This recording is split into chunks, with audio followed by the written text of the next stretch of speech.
Doutora Nilza Sena, esta questão da comunicação que aparentemente transtornou alguns destes números, o Governo, dissemos nós ali, tem sido acusado de dar o dito por não dito, de forma, por vezes, confusa na maneira de comunicar. Acha que há um problema de comunicação? Ou há um problema de políticas? Eu creio que nós, quando encaramos a comunicação política, devemos perceber que a comunicação política hoje se transformou muito e que ela não se faz como se faz há 30 anos ou há 20 anos. E no tocante à comunicação deste Governo, que claramente contrasta com o estilo, até pelas figuras que estão em causa com a comunicação do anterior Governo, eu acho que nós podemos dizer que há, efetivamente, uma mudança no registro e também na proficiência mediática, porque o Governo anterior tinha uma característica que era uma característica de uma certa, vou utilizar um neologismo, de uma certa marketização da informação política que transmitia e que acabava por exacerbar um conjunto de fatores com eventos planeados para serem comunicados, onde as falhas eram menos frequentes. E nós, neste momento, o atual Governo tem uma comunicação que é responsabilizante e responsável, na medida em que, em primeiro lugar, fala com verdade, fala com transparência. Não está em causa aqui uma menor preocupação com a comunicação, se quiser. Há uma forma diferente de comunicar e essa diferença, não em prejuízo daquilo que é comunicado, às vezes pode-se falar talvez de uma ataxia. Descreva uma ataxia. Ataxia, uma descoordenação das verdades que são transmitidas, uma ataxia comunicativa, não é? Parece que se exagera no valor da verdade, por contraposto com aquilo que era feito anteriormente, não porque fosse menos verdadeiro, mas porque era se calhar mais plástico. Hoje não é tão plástico, aliás não é nada plástico, e portanto também é uma informação que passa para os cidadãos de uma forma mais crua. Mas eu penso que nós podemos justificar esta comunicação muito com o contexto político. O contexto político hoje obriga a uma comunicação, que é uma comunicação de curto prazo, mas que é também uma comunicação de decisões. Num volume de decisões e na substância das decisões que hoje ocorrem com uma velocidade que está diretamente implicada com o morando da Troika. Houve zonas que tiveram assim causaram uma grande crispação social, por exemplo, o discurso de que Portugal teria que empobrecer, é um termo um bocado duro. É duro, é duro. A opção foi consciente ou isto são lapsos de língua que acontecem quando se tem que fazer muita comunicação ao mesmo tempo, quando se vê uma bateria de repórteres? Repare, há aqui duas dimensões. Uma primeira dimensão que é a dimensão contextual e, portanto, a dimensão que tem a ver com o excesso de produção de decisão que é importante comunicar para o eleitorado. A outra dimensão é a dimensão da comunicação que hoje é feita para dentro e é feita para fora. Portanto, há uma bidirecionalidade da comunicação. Nós hoje não falamos só para dentro e, portanto, do ponto de vista doméstico, a comunicação não é só para nós. E, portanto, há um conjunto de instituições internacionais que nos ouvem e que nos seguem atentamente, até porque a aplicação do memorando é seguido com rigor e com uma proximidade que exige uma responsabilidade acrescida àquilo que é a transmissão da mensagem. De facto, há sempre aspectos que podemos melhorar. Não creio que sejam propriamente lapsus linguae. O Sr. Primeiro-Ministro tem tido essa preocupação de explicar muitas vezes aquilo que está em causa. É preciso dizer às pessoas, nós estamos num momento de emergência nacional que ainda não está ultrapassado. Este Governo tem 10 meses, não escolheu o momento para governar. Provavelmente, se tivesse escolhido, não seria este, certamente. Tem-no feito com o estrito cumprimento daquilo que é o acordo, que não foi o PSD que assinou. E creio que, independentemente de todas essas questões e de algumas notícias menos boas que possamos encontrar, o balanço é francamente positivo. É positivo na medida em que, para já, há uma coesão no Governo que é assinalável e, portanto, no exercício da coligação que se constituiu.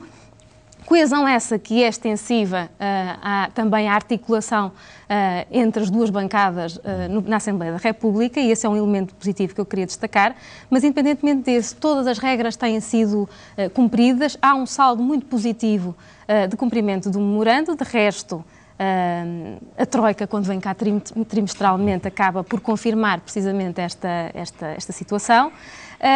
Falta talvez, e talvez essa seja uma falha, ou uma parte menos positiva no discurso político, que é uma marca de esperança. Essa talvez seja, para mim, a mensagem que está a fazer falta. E a senhora está numa posição boa para nos fazer isso. Interprete-me essa falha de um registro de esperança. Porquê? Porque a situação é desesperada ou porque essa opção pela verdade pode ser levada até um nível assim quase suicidário? Vamos contar a verdade porque só a verdade é que é a nossa forma de fazer política. Apesar de ter sabido bem ouvir, ouça, isto vai passar qualquer dia. Portanto. Claro. Não há males que sempre durem, não, mas é que essa mensagem não veio ainda, para não? Não veio ainda, se calhar, com a regularidade que se quer. O Sr. Primeiro-Ministro já tem dado essa nota, deu de resto no discurso de encerramento do Congresso do PSD. Essa nota, talvez valesse a pena começar a investir nela. O manejo da esperança é uma coisa muito importante, sobretudo porque as pessoas não podem ser desistentes. Nós não podemos ser desistentes, nenhum de nós. Sobretudo para a comunidade jovem, da qual a senhora faz seguramente parte também. Com certeza. Mas aí há um desencanto tremendo, não é? As pessoas ficam preocupadas pela ausência de vias. Eu penso que é importante não sermos pessimistas, essa é uma primeira dimensão. Creio que o Governo e o PSD, e também o CDS, mas o PSD, tem sido muito prudente, e a prudência é uma virtude em política que vale a pena investir, e acho que este Governo tem investido. Mas é importante, de facto, dar a conhecer às pessoas a situação real que o país atravessa, o esforço que é pedido a todos, e não só aos agentes políticos, aos decisores políticos. E há aqui uma dimensão que me parece que é importante revisitar, que é esta. Nós não podemos esconder a história num baú da cave. O que é que isto significa? Nós já vivemos isto enquanto povo. Nós tivemos uma falência parcial em 1891 que nos custou muito caro porque tivemos também um pacote de ajuda em 1902. De resto, as pessoas por vezes esquecem-se que esse pacote de ajuda só terminámos de o pagar em 2001. Portanto, foi coordenado ontem. por bancos britânicos, sobretudo. Mas foi ontem. E as pessoas esquecem-se disto e, portanto, parece que se esquecem e, ao esquecer, voltamos a reincidir no erro. O que é que eu quero dizer com isto quando voltamos atrás? Voltamos atrás para explicar que esta credibilização que nós precisamos, esta mensagem que nós precisamos de confiança, que é uma confiança para dentro, mas também é uma confiança absolutamente incontornável lá fora, para os mercados, é absolutamente essencial. E há muito cuidado com a comunicação que é feita justamente por essa medida. E há aqui uma outra dimensão que me parece muito importante explicar, tem sido explicada, mas vale a pena sublinhar que é isto.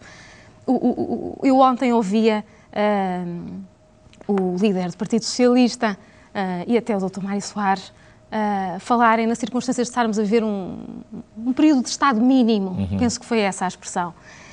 E embora na fase, eu diria, de diagnóstico, isso se possa considerar, eu penso que os pressupostos estão errados, ou seja, o professor Adriano Moreira, creio que tem uma expressão muito feliz, que é o Estado exíguo. E esse Estado exíguo não existe porque este Governo está a governar. Ou seja, este Estado exíguo existe porque, de facto, se gastou muito, nos endividámos muito, e nessa medida o que aconteceu é que todas as medidas que hoje estamos a pôr em prática decorrem da circunstância de Estado exíguo e não o inverso, como ontem, entretanto, se tentou veicular. E esta é uma mensagem que é preciso passar. Nós precisamos ter boas contas, o Estado tem que ser uma pessoa de bem, é como tal e qual como uma pessoa, como qualquer um de nós, ser uma pessoa honrada, ser uma pessoa de bem, ter boas contas. E nós, este efeito de descredibilização, que já o tínhamos em 1891, e que por isso levámos 10 anos para conseguir um pacote de ajuda, mantém-se lá fora. E nós temos, de facto, de combater isto. E creio que o Governo tem feito, com aquela sua agenda tripolar, eu chamaria, de estabilização financeira, de consolidação orçamental, mas também com uma agenda de transformação estrutural, sem a qual, provavelmente, o esforço só de ajustamento não nos daria o lugar ou a alavancagem que o país precisa. E, portanto, creio que, nessa medida, estamos, apesar de tudo, no bom caminho. O argumento é sempre que haveria outras formas, mais suaves, de impor um programa de reestruturação, por exemplo. Reestruturem. No entanto, cada vez que há uma ofensiva qualquer contra uma zona mais perdulária ou mais sedentária, obviamente que a população não aceita bem. Até me surpreende, com toda a franqueza, este número das eleições que nós demos no início, que se fossem as legislativas hoje, ainda o seu partido ganharia. A mim, francamente, não me surpreende. Porquê? Não me surpreende porque eu penso que as pessoas compreendem o momento difícil que se está a passar e compreendem que precisam de dar um passo a mais para a resolução deste problema. O passo que não é um passo exclusivamente dos atores políticos, é um passo de todos. E creio que compreendem, e o escrutínio público acaba por mostrar isso, e dizer-nos que o Governo, apesar de tudo, continua a receber a confiança dos portugueses e, portanto, de todos nós. Não creio que haja já uma desistência. Eu creio também que ainda é muito cedo, ao fim de ainda nem temos um ano de governo, para se fazer uma avaliação completa daquilo que é o exercício da governação. Era expectável que este primeiro trimestre não corresse tão bem. Nós estamos a aplicar medidas muito duras, que têm um efeito recessivo que é conhecido, e acreditamos... E as contas públicas ainda mostram alguma fragilidade. Sim, mas com certeza, toda a fragilidade. E por isso é que eu lhe dizia nós mostramos, nós transmitimos aquilo que o Boletim da Execução Orçamental divulgou, claro. Portanto, a Direção-Geral do Orçamento tem sido particularmente transparente nessa zona. Mas era expectável, dizia eu, era expectável. Nós, quando eu falava há bocadinho da nota de esperança, eu acho que há um indicador que já é a altura de a poder dar? Eu penso que vai ser... Sobretudo dirigida à sua geração, novamente. Eu puxo essa zona aí porque me parece uma zona particularmente frágil do nosso tecido social. Eu acho que é muito importante dar essa nota de esperança e, sobretudo, porque tudo o que está a ser feito é precisamente para a solvabilidade do país, mas também para aquilo que possa ser o resgate, no fundo, a ideia do país liberto para uma nova geração, que possa agarrá-la diferentemente do que as outras... Sem pagar contas de PPR. Sem pagar contas, exatamente, e sem ter, no fundo, uma mochila às costas demasiado pesada. Nesta questão geracional, gostava de ouvir a sua opinião, numa zona que eu vou pôr os adjetivos todos para não a forçar a cometer nenhuma espécie de indelicadeza, mas há muita gente no seu PSD, a velha guarda, diria eu, que a senhora, obviamente, faz parte de um grupo de rendição de guarda, mas a velha guarda, e aqui está a primeira zona de análise um bocado intensa, não está a envelhecer bem, a velha guarda do PSD. E eu punha-lhe aqui, eu ponho-lhe aqui 3 ou 4 nomes que o professor Marcelo Rebelo de Sousa, o professor Luís Marcos Mendes, a doutora Manuela Ferreira Leite, José Pacheco Freira. A crítica que vem deste grupo de notáveis, poderia ser inclusivamente mais amplo, a crítica que vem, por vezes, poderia ser enunciada pelo próprio Bloco de Esquerda, pelo Partido Comunista Português, como linguagem vibrante da oposição. Eu tenho ouvido também essas críticas e acho-as perfeitamente naturais. Eu penso que o Partido Social Democrata foi sempre um partido muito plural. E essa coesão que se quer não é uma coesão que representa um unanimismo nas posições que são defendidas. Sim, mas uma questão de coesão ideológica, vamos ler aquela textura base que nos permitiria identificar... Isto não é uma frente, isto é um partido. Portanto, claro. Não é uma frente de pensadores, é um partido. E um partido que é torpedeado na Assembleia da República, e bem, pela oposição, que é esse o seu papel, fiscalizar e denunciar, mas por dentro também pelos seus próprios notáveis, que lançam frequentemente o descrédito sobre a sua geração e gerações próximas da sua, que estão neste momento no Executivo, deve ser difícil existir num meio político com estas características. Eu não diria que essa frente, como lhe chama, seja diretamente dirigida à minha geração. Eu acredito mais que tenham uma visão do mundo e uma visão dos problemas diferentes, porque também viveram e passaram por circunstâncias diferentes. Traz muita utilidade a mim, pessoalmente, ouvi-los e perceber um pouco daquilo que lhes traz de reflexão para um momento presente, embora não pensando como eles e tendo uma orientação diferente e vivendo a realidade política da direção de um partido que apesar de tudo tem uma equipa relativamente estabilizada e que pensa os problemas, mas que pensa os problemas para um novo paradigma. É preciso ver que nós não podemos construir o século XXI com soluções do século XX. A verdade também da Justiça diz que há gente notável dentro do PSD que está a envelhecer excelentemente, mantendo, portanto, uma posição discreta, seguramente influência onde quer que seja, mas não manifestando uma crítica abrasiva, não é? E destrutiva. Desmotiva. A mim não. A mim não me desmotiva. Nem pode desmotivar. Eu creio que, sendo chamada ao exercício deste tipo de função, é precisamente para dar o meu contributo, o meu parco contributo naquilo que é uma certa transformação do país, uma certa transformação do paradigma que foi até aqui, que pelos vistos não trouxe os melhores resultados. Eu compreendo que a visão dentro do partido não seja unanimista, não seja toda tendente à mesma corrente, mas também vejo isso descomplexadamente. De facto, acho que as pessoas têm essa liberdade de se manifestar. Não vejo isso como atentatório do exercício, quer desta direção política, quer até do governo. Inclusivamente, logo, se fosse dentro de uma estrutura e, portanto, dentro de uma direção, isso chocar-me-ia muito mais. Sendo fora, bom, é registar como notas de aprendizagem, mas não valorizo especialmente. As escolhas, por exemplo, a sua própria escolha, falemos de um caso concreto, para a vice-presidência, como é que se sentiu quando é manifestamente nova, tinha vindo de uma carreira universitária, aliás, bastante bem conseguida, que presumo que continue,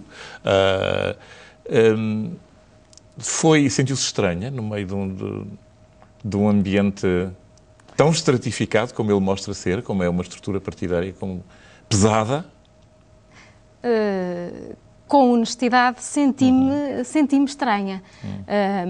Embora não se levam lições aprendidas para a política. As vice-presidências são todas também, vamos lá ver, geracionalmente muito equilibradas.